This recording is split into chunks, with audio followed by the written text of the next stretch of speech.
These two pedals here are awesome for sound design. How they work? Let's find out.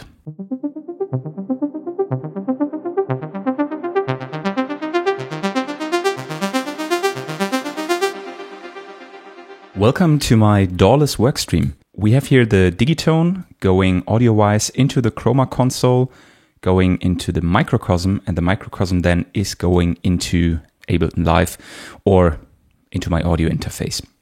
MIDI-wise, it's pretty much the same. Digitone sending MIDI to the Chroma console to the microcosm.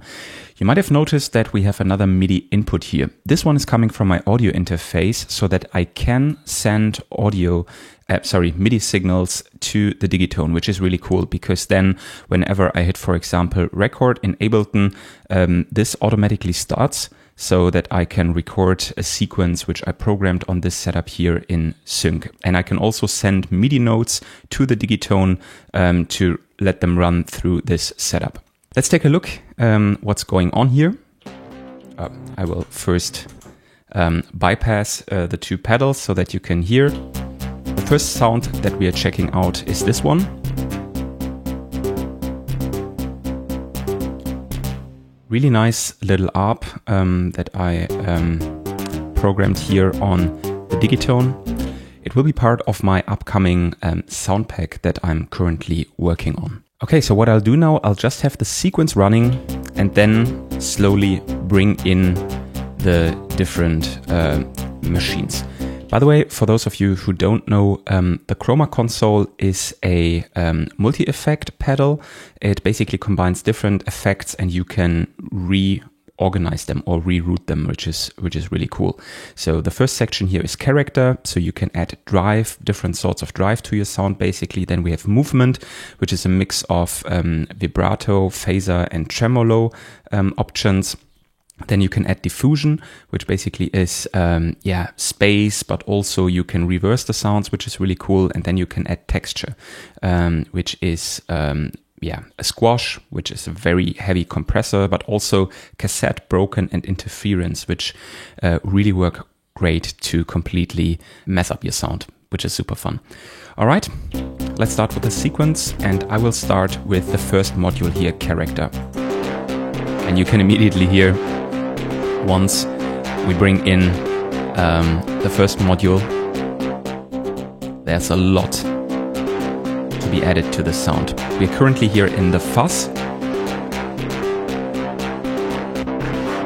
This would be whole. These are the two heaviest distortion units, and then we have drive, which sounds like this. It's the dry signal. Then we have sweeten. I really like sweeten. Sweeten is a very soft and gentle distortion. It sounds super nice works very great to just boost the sounds a little bit. And then the two more heavy ones. And then we have swell, which is an interesting one because it kind of like has this little swelling effect, so to say. With this one here, you can basically say how bright or how dark the sound gets, or the drive that you're adding.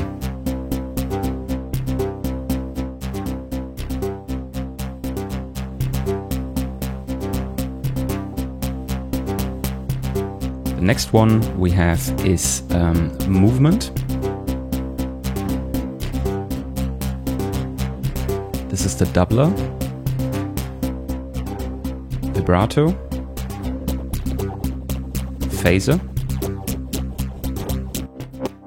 tremolo,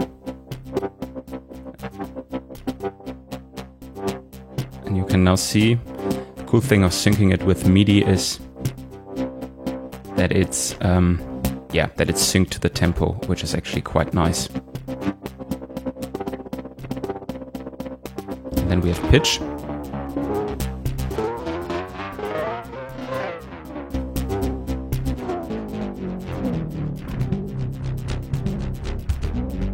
This one you can also really mess up your sound. Honestly, on this sound, what I really like is the phaser, especially when you bring the rate down. Let's bring the amount all the way up. Take a really slow rate. Yeah, this one is nice. A little bit like an LFO, it adds super nice movement. Let's move on to diffusion, see what that one does. This one is the reverse one. Basically it reverses the sound.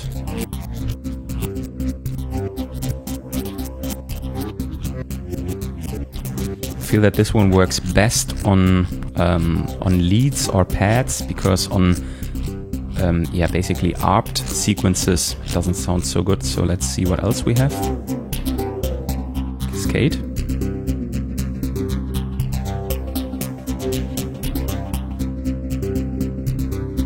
I think this one sounds really nice. Reels.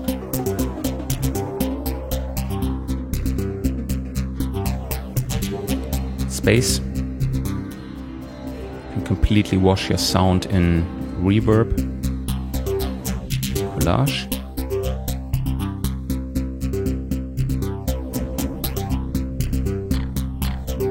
Then again, reverse. I think I like really Cascade the most on this one. Just need to find the right time.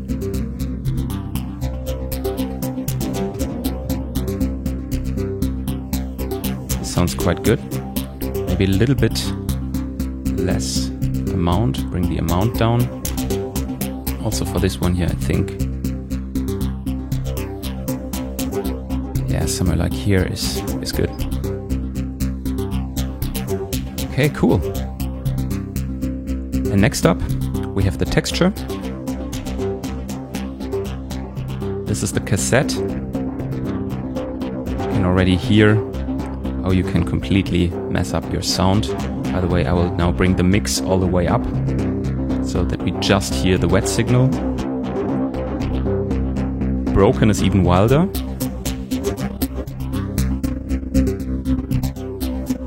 And interference reminds me a little bit of the microcosm, because it just adds these very funky artifacts, which I think is super cool.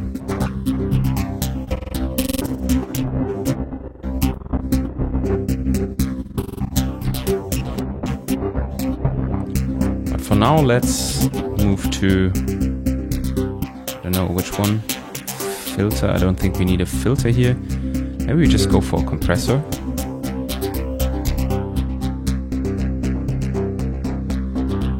Very much squash the sound.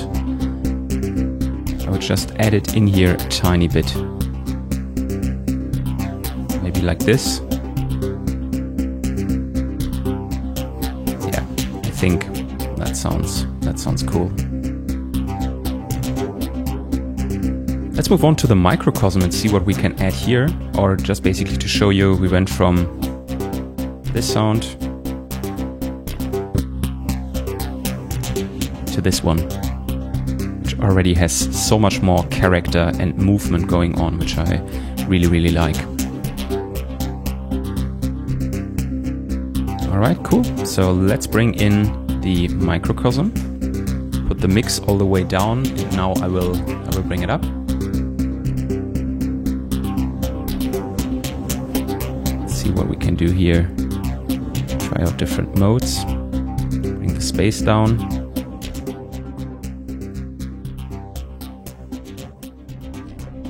Mosaic is always nice. Makes everything instantly dreamy.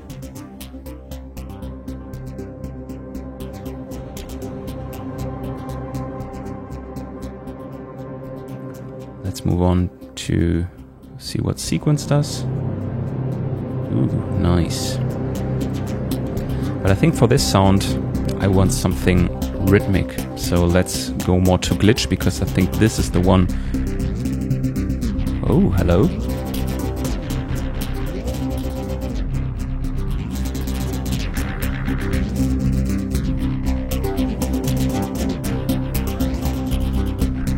Let's try another shape.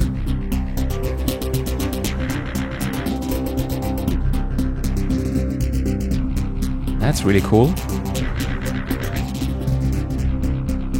let's remember glide 1 and move on to blocks. Oh, that's cool.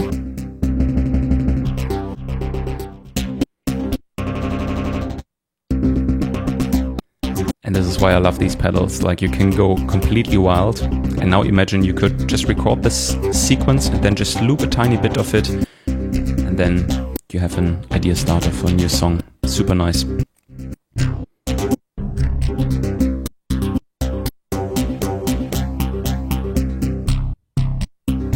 Wow, that sounds nearly a little bit like a bass guitar, very distorted.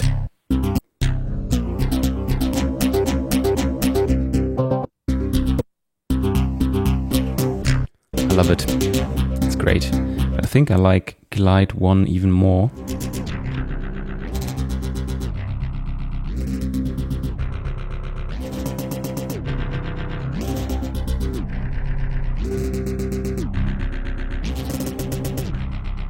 This is how you turn your ARP into a rhythmic whatever this is. Super nice stuff. Just to remind you, we came from here, and we went to here, and then we went to here.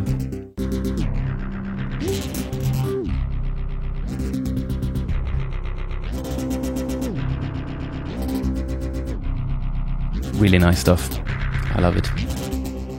Okay, let's stop this for now and let's try another sound. The second sound I want to try is more like a lead sound or a pad sound.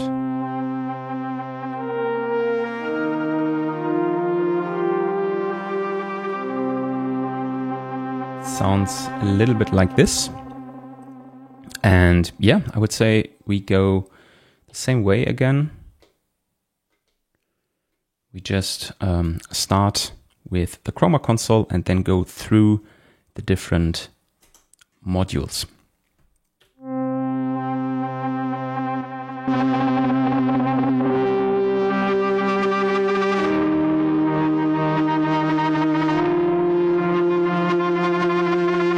This already sounds really nice. I think for this one I want a little bit of a heavier distortion. Oh, that's cool.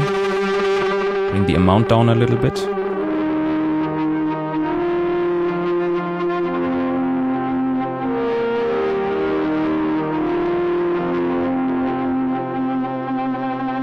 Lovely. Let's move on to movement and see what we can do here. I think on this sound a vibrato would be nice. Let's try that.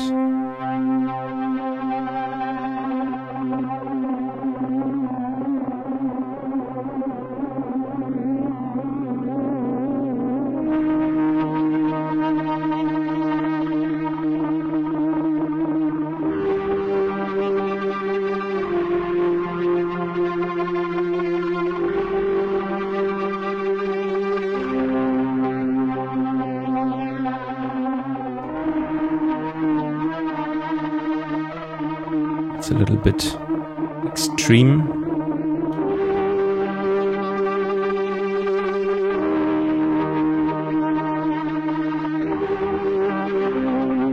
I really like this fast rate. I think I will bring the amount down a little bit. Maybe somewhere here. Cool. Let's move on to diffusion. See what we can do here.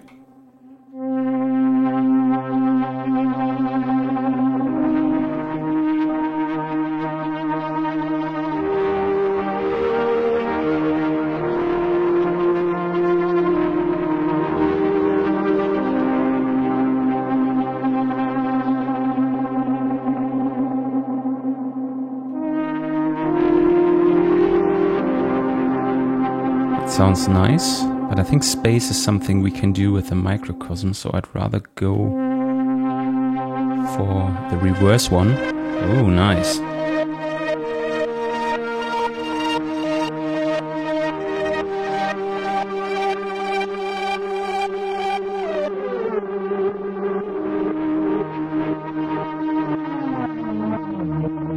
Take a lower note. I think this one here controls pitch very high, very low.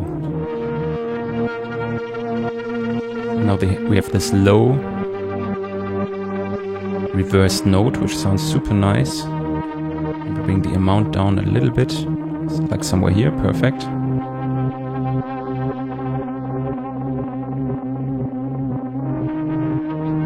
Now,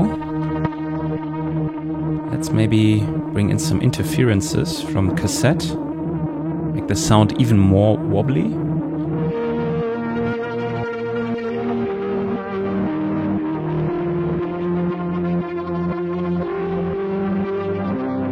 We'll bring down the mix a little bit to let a slight bit of the original signal through.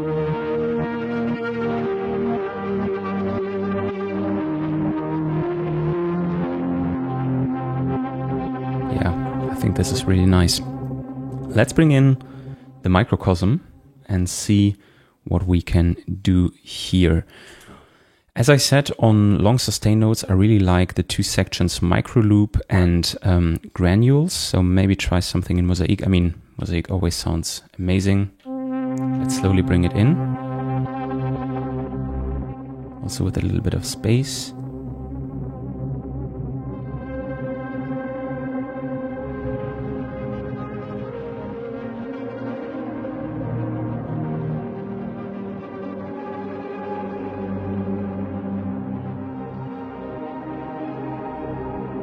Washes the sound out quite a bit.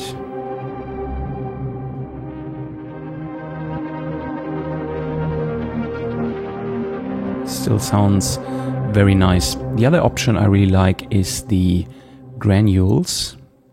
And here maybe we can try, here we go, the haze one. First without space, see what it does.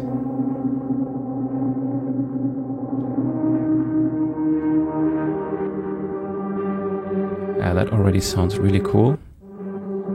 Let's try the second mode. Oh, nice.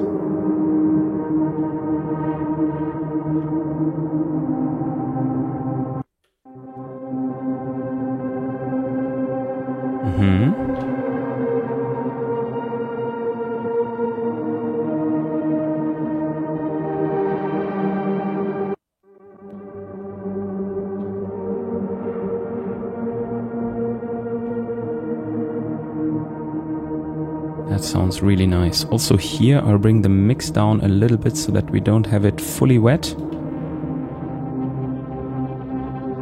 Nice. Let's add some reverb. Sometimes it's also cool to bring down the time so that the repeats of the added artifacts here are a little bit slower.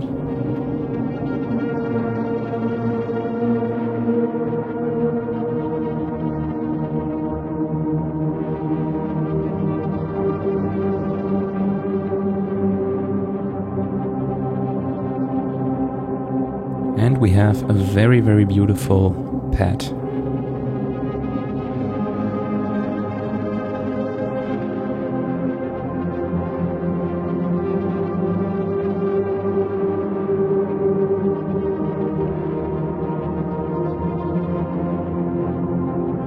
Just again to show you, before adding the microcosm, it sounded like this.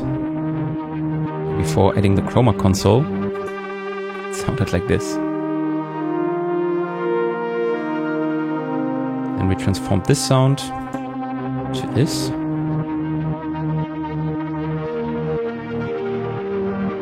And then to this.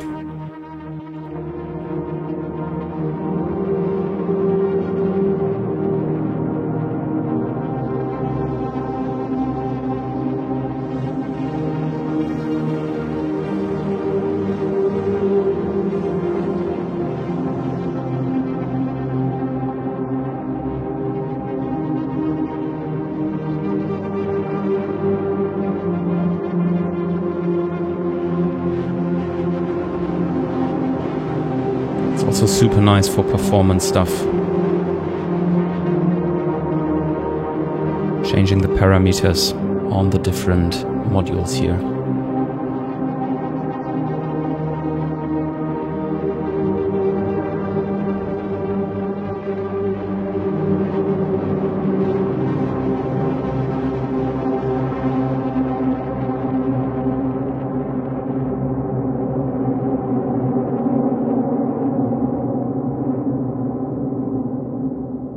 And that's how I use this workstream here for sound design. I think it's super cool to have something DAW-less in your studio, even if you're a DAW or hybrid producer. Sometimes it's just nice to turn some knobs and have a little bit of fun. And I hope you could tell how much fun I had to explore these. And I think that's a big part of sound design is exploration, which is really important, I think, in finding your own voice as a musician, explore with different sounds, with different effects, and really try to find the stuff that you like. And yeah, I'll see you in the next video. Stay creative. Bye.